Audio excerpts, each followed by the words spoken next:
हे उर्वरित 3 हिंदी ब्रज भाषेतले ग्रंथ लिहिले.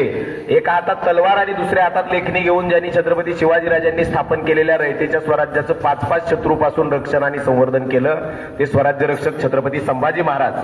आणि ज्यांची परवा दिवशी 396वी जयंती आपण मोठ्या उत्साहानं, आनंदानं आणि भक्तिभावानं साजरी केली ते रयतेच्या स्वराज्याचे संस्थापक छत्रपती शिवाजी महाराज, ज्यांची कीर्तनं ऐकून शिवरायांच्या स्वराज्यासाठी लढणारे असंख्य मावळे घडले ते जगद्गुरु संत तुकाराम महाराज.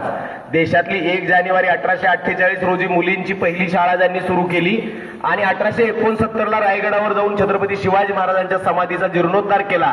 19 फेब्रुवारी 1869ला ज्यांनी शिवजयंती उत्सवाची सुरुवात पुण्यात हिराबाग या ठिकाणी पासून करायला सुरुवात केली ते राष्ट्रपिता महात्मा ज्योतिराव फुले. त्यांच्या कार्यात त्यांना तितक्याच खंबीरपणे साथ देणाऱ्या क्रांतिज्योती सावित्रीबाई फुले. छत्रपती शिवाजी महाराजांचा जगातला पहिला पुतळा पुणे या ठिकाणी 1921 साली ज्यांनी उभारला ते राजर्षी शाहू महाराज. ज्यांच्या राज्यघटनेमुळे आपल्याला बोलण्याचं, लिहिण्याचं, प्रबोधन करण्याचं स्वातंत्र्य मिळालं ते भारतीय संविधानाचे शिल्पकार भारतरत्न डॉक्टर बाबासाहेब आंबेडकर. ज्यांच्या वाट्याला केवळ 1.5 दिवसाची शाळा आली तरी सुद्धा ज्यांनी 70-80 पेक्षा जास्त पुस्तकं लिहिली आणि शिवाजी महाराजांचा इतिहास रशियातल्या मॉस्कोच्या चौकात जाऊन सांगितला ते लोकशाहीर साहित्य सम्राट अण्णाभाऊ साठे. नेताजी सुभाषचंद्र बोस, भगतसिंग, सुखदेव, राजगुरू, चंद्रशेखर आझाद आणि ज्या महामानवांनी समाजामध्ये स्वातंत्र्य, समता, बंधुता ही मूल्य रुजावी यासाठी आयुष्यभर प्रयत्न केले त्या सर्व महामानवांना सर्वप्रथम विनम्र अभिवादन करतो. परवा झालेल्या 396व्या जयंतीच्या तुम्हाला शिवजयंतीच्या मनापासून शुभेच्छा देतो आणि मी प्राध्यापक विक्रम कदम मी माझ्या भाषणाला सुरुवात करतो.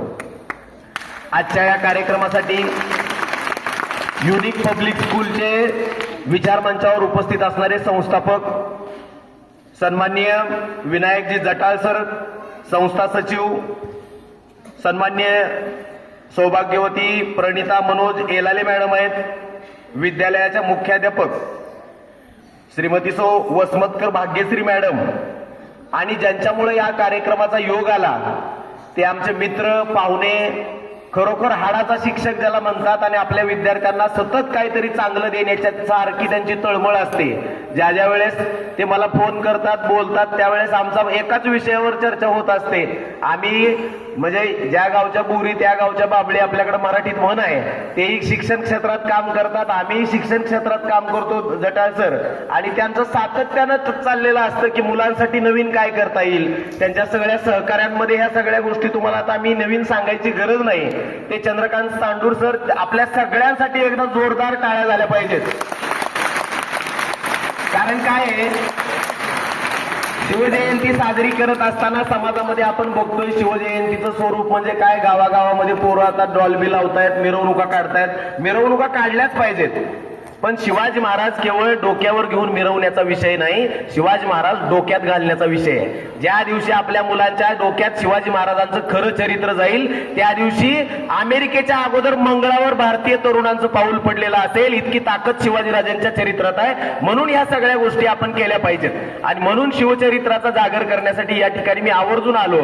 परवा दिवशी मी प्रतापगडावर जिल्हा परिषद सातारा या कार्यक्रमाचा, शासकीय कार्यक्रमाचा वक्ता म्हणून सकाळचं व्याख्यान माझं परवा प्रतापगडावर होतं आणि संध्याकाळी पिंपरी चिंचवडला व्याख्यान होतं. पण सांडूर सरांनी मला काही दिवसापूर्वी संपर्क केला, सर म्हणले लातूरला येणार आहे का. काल आपलं गंगापूर तुम्हाला माहित असेल, इथलं गंगापूरला संध्याकाळी व्याख्यान होतं आणि मग सांडूर सरांना मी सांगितलं मी दुसऱ्या दिवशीचा वेळ तुमच्यासाठी काढतो आणि सांडूर सरांनी लगेच सांगितलं सर आमच्याकडे 21 तारखेला तुम्ही या. खरं तर कालचं चाललं होतं, मुख्याध्यापक मॅडमनी सांगितलं की काल 10वीचा पहिला पेपर होता आणि पहिला पेपर असल्यामुळं मुलं तिकडे परीक्षेला जाणार, शिक्षकांना सगळ्या त्या ड्युटीज वगैरे असतात. मग त्यासाठी शनिवारची वेळ तुम्हाला जमेल का. मी लगेच होकार दिला, कारण मला माहित आहे ऊन वाढायला लागले आणि आता उन्हाळ्यात प्रिमायसेस मध्ये मुलांना बसून ऐकायचं असतं. पोरांना वाटतं कोण हा माणूस आला आणि आमचं डोकं खातोय. ह्या मानसिकतेतनं बोलणारा मी वक्ता नाही. तुम्हाला कंटाळा आला की हात वर करा, मी थांबतो. तुम्हाला शिवाजी महाराज कोणाकोणाला आवडतात सगळ्यांनी हात वर करा. बघा मला पण आवडतात, इतके आवडतात, इतके. बघा ही लहान लहान पोरं, हात खाली घ्या बाळांनो. शिवाजी महाराज आवडत नाहीत असं महाराष्ट्रातलं एकही गाव नसेल. इव्हन भारताबाहेर सुद्धा, भारतात सुद्धा शिवाजी महाराजांच्या विचाराची सध्या इतकी क्रेज आहे.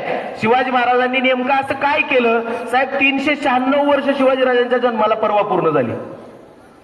अहो, आपल्या प्रत्येक पिढीत आपण आपल्या वंशावळीचं कनेक्शन तपासा. आजोबा पणजोबाच्या पलीकडे आपलं नाव सुद्धा आपल्याला माहित नाही. पण जवळपास 400 वर्ष होत आली तरी शिवाजीराजांचं आपल्याला नाव घेतलं की अंगात वीरश्री संचारते. हातातली शस्त्र विजेच्या चपळाईनं चालायला लागतात माणसांच्या, जिथं कुठं माणसं असतील. विनोद मोरे साहेब या कार्यक्रमाला आमच्यासोबत आवर्जून उपस्थित आहेत, ज्यांच्याकडे इथलं पोलीस प्रशिक्षण केंद्राचा पूर्ण चार्ज आहे त्यांच्याकडं, आणि नवीन भरती झालेल्या मुलांना ते प्रशिक्षण देण्याचं काम त्या ठिकाणी करतात. या कार्यक्रमाला आमचे चुलते आवर्जून उपस्थित आहेत. अंगदजी कदम आहेत, आमचे बंधू श्रीकृष्ण कदम आहेत, आणि ह्या सगळ्या सहकार्यांच्या मुळे या ठिकाणी आम्हाला वेळेत पोहोचता येतं. शिवाजीराजांनी नेमकं काय केलं हे सांगताना एक इतिहासकार म्हणतो, महाराजांनी जे झोपले होते त्यांना जागं केलं, जे मुळातच जागे होते त्यांना उभं केलं, जे उभे होते त्यांना चालतं केलं, चालणाऱ्याच्या खांद्यावरती स्वराज्याचं भगवं निशाण देण्याचं काम छत्रपती शिवाजीराजांनी केलं. म्हणून रयतेचं स्वराज्य उभं राहिलेलं. आपल्या सगळ्यांना माहित आहे, प्रबोधनकार ठाकरेंचं नाव आपल्यापैकी अनेकांनी ऐकलं असेल. बाळासाहेब ठाकरेंचे वडील आणि उद्धव ठाकरे यांचे आजोबा. त्या प्रबोधनकार ठाकरेंनी 1922 साली पुण्यात भोर नावाचा तालुका आहे, त्या भोरला एक व्याख्यान दिलं होतं. त्याची पुस्तिका आज उपलब्ध आहे. त्या व्याख्यानामध्ये प्रबोधनकार ठाकरे म्हणाले, शिवाजी महाराज इतके महान आहेत, इतके महान आहेत की नुसतं जय शिवराय म्हटलं की त्यांच्या नावासमोर 33 कोटी देवांची पलटण बाद होते.